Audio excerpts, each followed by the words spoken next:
Hey, welcome back to the Disney Plus Everyday Challenge, and today we have Spider-Man 2, the second of the Tobey Maguire Spider-Man films. This is, of course, the sequel to the original in 2002. This is from 2004. It's 2 hours and 8 minutes long. Yeah, this is the follow-up, which, honestly, when it comes to sequels, it's not an easy thing when you're the sequel to one of the biggest movies of all time. And for a time, the original Spider-Man film was the biggest movie in the world.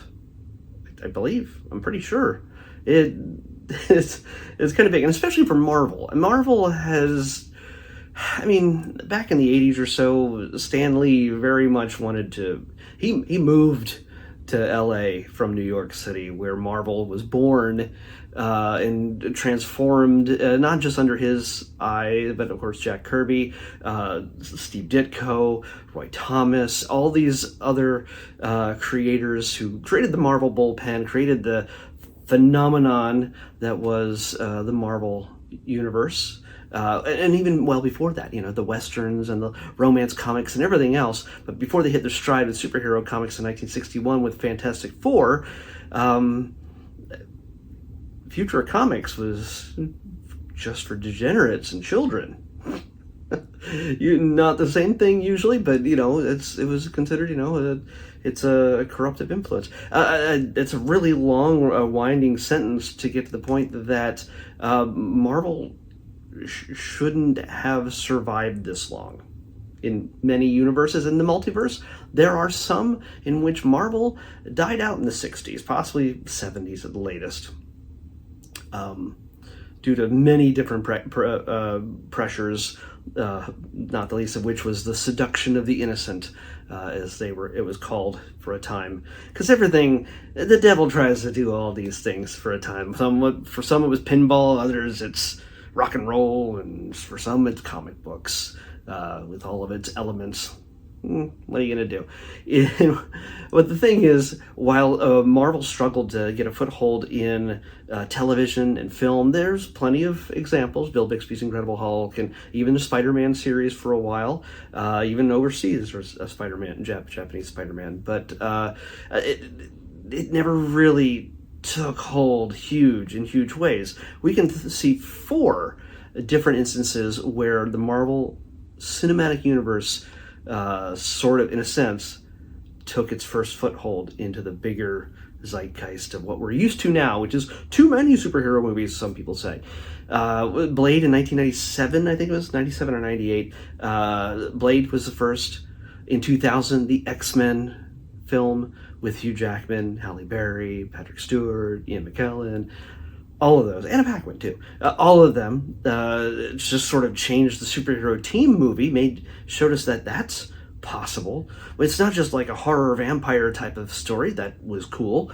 But we could do a superhero team movie, but with more leather, more black leather. Then Spider-Man came along in 2002 and showed that the most iconic, the most well-known kind of flagship character for Marvel Comics, like Superman is with DC Comics, a Spider-Man film can be good.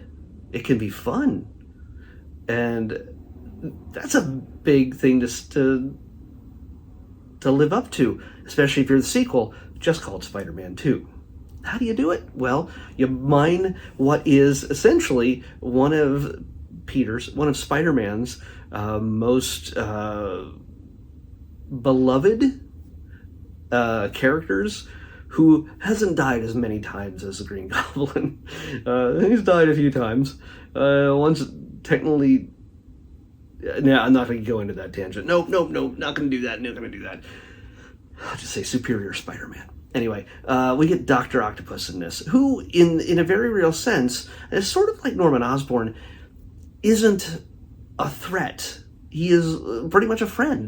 Norman was the father of Pete's best friend, Harry, and in the very real sense, Alfred Molina plays Dr. Octavius in a sense who's kind of a mentor, to Peter, who's kind of somebody that Peter strives to be like. And he's a guy who's got it all. He's got a great career. He's well respected. He has a beautiful and supportive wife, and they're just sort of he's got it all until it's his own hubris, his own obsessions, just like Norman, take it all away from him. He gets overtaken by an identity, in a sense, that overpowers who he can. And that's why, in this sense, even as I'm saying it right now, I'm realizing that this core of this Peter Parker story in this is Peter's desire to have an identity outside of Spider-Man. And he finds it. He really finds it. There's a moment when Spider-Man No More, that shot for the Spider-Man nerds out there who remember, I think it was a John Romita cover with Peter walking away down the alleyway with the suit in this trash can. How did nobody find that? Oh, I answer that question in this movie. But there's obviously tons of Easter eggs, tons of references to things that we saw in the comics back then. Sam Raimi directed this one as well. He directed the first all three of the Tobey Maguire films. God, there's so much in this to just talk out. Peter is struggling because being Peter Parker sucks. He cannot catch a break. He's always at a party and he tries to grab a hors d'oeuvre. Always somebody grabs one before he does. He loses all of his jobs practically at once. He's struggling. His aunt is struggling. He can't help his aunt. He always is letting people down because he's trying to be Spider-Man, but also trying to make a living, which Spider-Man doesn't pay anything. And he realizes, man, something's got to break. And it almost becomes Peter Parker. He realizes just how miserable it is. And it's one of the more depressing parts is, yes, I know the whole concept of Spider-Man from the very beginning is that he could be any one of us behind that mask. He doesn't have the luxury of being a playboy billionaire philanthropist like Tony Stark or Batman, who are both normal guys with lots of gadgets and all the money in the world. And that's, most of us are not us. I mean, honestly, if Elon Musk or Jeff Bezos is watching this, I'm pretty sure that everybody watching this is not a billionaire. So 100% of everybody watching this video, all four of you, have come to the realization that, yeah, you know what? Times can be tough. Some of us have struggled with money, time and attention to family and friends, and just struggling internally with maybe our health or mental health, physical health, whatever it is, to get by in a day. In this case, Peter does what he can to be responsible. With great power and his responsibility, he takes that on. And every other part of his life suffers. And everybody lets him know it too, which is pretty crappy. I mean, between Mary Jane, who is sort of a love interest, but he's only kissed her as Spider-Man, and she's kind of into him, and he's kind of into her. Not kind of, they are, but they can't communicate it because he has to hold back because he's Spider-Man. He doesn't want to put her in danger. She doesn't know what she wants. And this is one of my main complaints with the Sam Raimi films. As great of a director as Sam Raimi is, those classic push shots of just for the action, absolutely. And I don't recall whether he's the writer of this. Come on, don't give me that Stan Lee wrote this. He didn't write this. He created a character. Goen Millar, who did Smallville and everything else. It's nothing wrong with the actors. Each of them are fantastic actors in their own right. But I think there's sometimes that they feel that the people who create these films, especially early on here, they needed to sort of be very careful in expressing. There had to be the complexity of the characters and how they deliver their lines had to be Anakin and Padme level. It felt like it feels like everybody's acting on a stage, and stage acting is different than from movie acting. And if they tried to make the characters any more complex than they were emotionally, or how they spoke to each other, it might get confusing or boring or, I don't know, just weirdly intense. I have no idea. But all I know is that Peter and Mary Jane are awful to each other in all three films. I know I've watched them already myself, but I haven't reviewed 1 or 3 yet. 2 is the first one that came up since these were added to Disney Plus. So this is what I'm starting with. The best one. Arguably. We'll talk about 1 and 3 on those days, but one of the main complaints I have through this, and I watched this with friends of mine, and we discussed it afterward. The trilogy leading up to the Tom Holland films many years ago, we decided, let's watch all of the Spider-Man films. And we saw this lingering thread throughout all the Tobey Maguire films, is that Peter and MJ are just awful. Just awful to each other. It's not a functioning adult relationship that anybody should want or would actually be in as adults. And these are college, adult, 20-something aged people in this story. Peter's going to college. He's not a high school kid. He's confused about his emotions and his body. He's not dealing with Zendaya. Anyway, these are adults, and they just can't get on the same page, except for big Shakespearean level acts. And yeah, to spoil things, this movie's been out for 20 years. It's the 20th anniversary of this film. The fact is, like, Mary Jane, when she finally realizes who Spider-Man is, she's like, well, this changes everything. I kind of knew it the whole time. Why do I sound like Doofenshmirtz? It sounds like and then she's like, oh, I'm engaged. And then she leaves her man-wolf. Sorry, it's a reference for Spider-Man comic fans, because John Jameson is Man-Wolf, who never gets to be Man-Wolf in this film. Neither does Dr. Connors doesn't get to be the Lizard either, but still, these are all just little things. But she runs away from her wedding and runs to Peter. It's romantic, yes, but Hollywood would have you believe that there's enough films in the world where there's just brides running everywhere through Central Park. I just want to make a movie. I want to make a short. It's going to be costly when it comes to dress rental, but it's just going to be like a high drone shot of just well, at first 2 people just sitting in the park, like, oh, what time is it? Oh, it's a Saturday afternoon. Oh crap! Watch out! And then just the camera moves up and pans away, and then you just see them being just white dresses flying everywhere, and you just see them swarming as they all leave their weddings, their chapels, to go to the airport, or I don't know, to get on a bus like it's a graduate or something. It's just all big moments, and I guess that's what you feel you need to do. That's when it comes to these kind of things. But honestly, again, the worst part of these films, and there's so much to love in this film, the worst part of these films, and not the fault of the actors. I don't want to always blame the writers either, but it is a product of his time, as I like to say sometimes.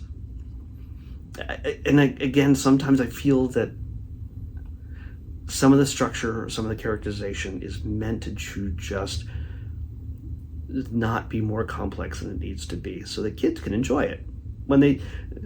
Even when they just sort of zone out whenever Spider-Man's not on the screen when they're 5 years old, as one might. Oh, where's Spider-Man? Why is he talking? Why is he sad? Who cares? He got rid of the suit, and now he's happy? I don't like this at all. Yeah, most people didn't. By the way, you know how everybody... By the way, this film is... I just noticed that so many of the shots in this film have been used in memes, but also in promotion well beyond this film's lifespan. When you see it on products and things like that, Peter standing with his hands like this after the train scene, or before the train scene, I don't know, somewhere around the train scene, or no, when he gets, either way, excuse me, no edits. He's there's so many, the face with the train when the face he's making.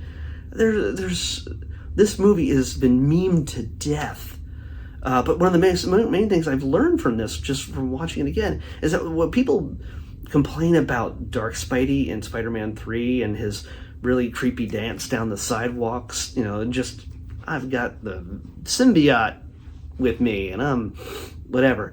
That's an echo of the scene in this film when he gets rid of the suit rather than gaining a suit that changes him. He gets rid of the suit and he goes back to being Peter Parker, and everything is crap again except for the fact that he can be somewhere on time. And suddenly his friends like him to a degree. At least Mary Jane, which is the only thing that's important to him, likes him again. Harry is still on the fence about him and his relationship with Spider-Man, who he believes killed his father in the first film. And yeah, this is also a very Empire Strikes Back in the sense that it's a super bridged, as in, like, while Amazing Spider-Man with Andrew Garfield, he had a big, end of film build up to what could be happening in Amazing Spider-Man 3. Never happened. This had to happen, whether they were going to jam Venom into it or not. This conflict for the third film was clearly laid out for Harry to take on the vestiges of the Green Goblin. Was he going to look like a Power Ranger again, even though the mask is prominently shown in a hidden secret space within the mansion? No. But yeah, we got William Dafoe back. One of the crazy great things about this, it's the metaphor for his confidence and his self-worth. It comes from the fact that his web shooters don't work so well. It's not the issue where, as we brought up in the film where all the Spider-Mans showed up together, he creates his own webs. And when the confidence is gone, when everybody's just emotionally beating the crap out of him, when he confesses to Aunt May, sweet old lady, Aunt May, played by Rosemary Harris, he confesses that he was there when Uncle Ben died, and she pulls her hand away from him at the dining room table. Dude, that was like that would be the last thing. Honestly, that would break Peter. That would break anybody if they were Peter. If Aunt May just said, you know what, I need some time away from you. I don't like you much. She didn't say it, but that action showed it. And again, MJ and Harry and pretty much anybody on the planet, his teachers, everybody, all treat him like crap. And so at one point he just starts to shoot a web, or he's just, swinging along, and suddenly it peters out. He's got a little bit of a male functioning problem. I could call it male. It doesn't necessarily need to be male, but it's in his case, it's male. So suddenly he loses his ability to swing, his ability to get around, his powers, his strength, his vision, everything just sort of goes away. And it feels like hey, you know what? It's better to maybe not be Spider-Man. Screw it all. And yeah, it's all to build up to that scene. And it's a big second act kind of shift. And building to that third act where he has to come back and take on Doc Ock, but he can't do it until his damsel is in distress. Yeah, that's the other thing I don't like. I know films have changed for a while, but for a while, Kirsten Dunst's only job was to be strung up somewhere and held captive and scream. And they fight that a little bit where she realizes, I'm going to stick around enough and try to bash Doc Ock's brains in while he's focused on Spider-Man. She immediately gets knocked out of the way. Good effort, though, with the piece of rebar or steel beam or whatever that she was lifting. I don't know what it was, but good that she wasn't just a damsel in distress for 3 seconds. So yeah, movies have changed that. You know, the MJ in the Tom Holland ones isn't so much a, you know, held captive until Spider-Man gets there kind of situation. She helps. Oh, I thought that thing blinked out for a second. What's wrong with my vision? Am I losing my spider powers? Oh. Okay. So yeah, there's I could talk about this forever. One of the great things about this is Alfred Molina, of course. The effects don't age too great. You could really see a ton of digital effects, which is what you had to do back then. Understandable. Alfred Molina is great. James Franco is James Franco, and J.K. Simmons as J. Jonah Jameson. Honestly, this man.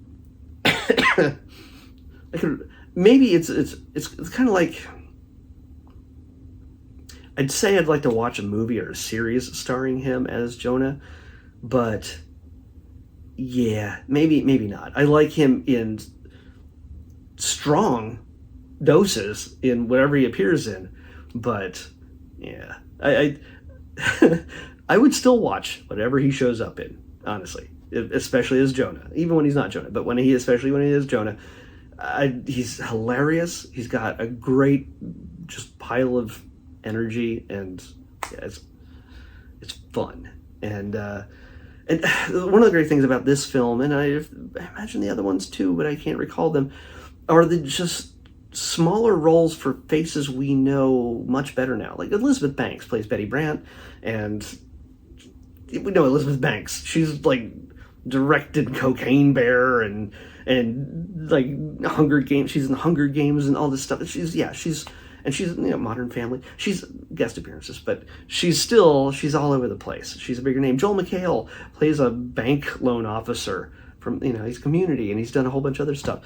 So these people are brought in as doing their comedy stuff. Hal Sparks shows up in an elevator for a scene that's completely unnecessary, but except for the fact comedy, and Hal Sparks was friends with a guy, I guess, and said, okay, we're going to throw in a 3-minute scene where you guys just sort of riff. I don't know. I mean, yeah. And don't ask me who Hal Sparks is. There's, of course, Bruce Campbell has to make his cameo appearance as a completely different character from the others. Oh, speaking of which, he has made a comment that his character in the original Spider-Man is the same character as Spider-Man No Way Home, where he's a hot dog, where he's is it a hot dog vendor? It's pretzel vendor? What? He's the vendor that Doctor Strange messes with. Is that Doctor Strange? The weird thing, well, no, okay, so no, sorry, that was not No Way Home, that was in Doctor Strange, because he directed Doctor Strange. Weirdly enough, another connection is the fact that when they're going through names for Dr. Octopus between Ted Raimi, yes, Sam's brother, and Jonah, the two of them are going through Dr. Octopus, what we should do? How about Doctor Strange? And Jonah goes, no, that name's already taken. So there's a Doctor Strange that people are aware of in the Raimi-verse, the Toby-verse, I don't know, whatever universe that is that comes from. So, so yeah, that's a throwaway line. It's probably not meant to do anything, you know. I honestly, I could go on forever on this. And yes, it is to me, even though the first one is very much a good introduction to the character and the mythos of it, it's, you know, with great power comes great responsibility, the death of Ben, and him taking on the role, discovering things. This does sort of rehash a number of those things, but in a more comedic way when Peter decides that it's time to be Spider-Man again. It's just, they get to riff off of what happened in the first film. And so what could have been just a rehash, rehashes some things, but either improves upon them or just sort of jokes at the trope. So, and it's good. It makes it fun. It shows that they're not taking it too seriously. Of course, the big things that I love the most are just like when this one of my favorite scenes is, which is 1000% Sam Raimi. Go watch an Evil Dead movie, Army of Darkness, or just Sam Raimi directs a movie. You'll see something along these lines when they try to take the octopus arms off of Doc Ock, and they're in the surgery room. These doctors didn't deserve it. They weren't malicious in any way, but the arms were alive, and they took such an attack personally. And it's all the camera work. It's, yeah, there's some digital stuff here and there, but a lot of it's practical, especially the physical moving in and out of the camera, which is 1000% Raimi. So watch those. And when you see those kind of scenes, those kind of shots, if it's not somebody trying to ape his style, you can go, oh, who's directing this? Oh, I bet you it's Sam Raimi. And you'll be right. You'll be absolutely right. So bad, the relationship and the way Peter and MJ treat each other. The directing, even if the directing of how they treat each other is not great. It is not structured well. One of the interesting things, the train scene is pretty intense, pretty crazy. And of course, ending with him revealing himself, his face, to the people he's saving. And everybody going, this is 2004, by the way, just a few years before smartphones became like everywhere. You know that if that happened in today's time, everybody's just like, Peter Parker would have got revealed in a 10th of a second. Oh, no. In a 10th of a second. So, wow, man, I've been talking for a while. I'm sorry. But so of course there's also payphones and answering machines in this. So it's like a whole different world. Like it's to your kids who are probably just seeing these things for the first time, they have to have no comprehension. This scene has to look like an old talkie, like the Maltese Falcon or something. Like they just have no concept of what a Peter calling on a payphone and then running out of money and then MJ listening to her answer machine. This is almost a period piece at this point. That's just crazy town. So, yeah. Again, I keep saying this, but I could go on forever about this film, not just all the Spider-Man films in particular, but yeah, this one. Yeah, let's pick tomorrow's episode. I know I'm going to think of more stuff once I'm all done. 125.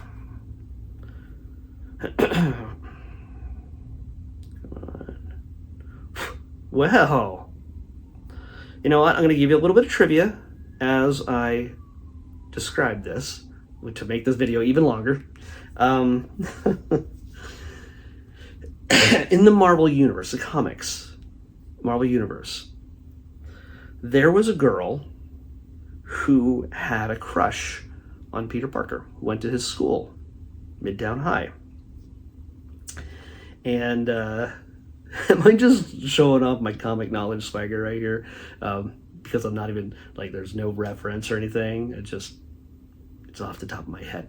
This is established many decades later by Brian Michael Bendis, but when he created the character.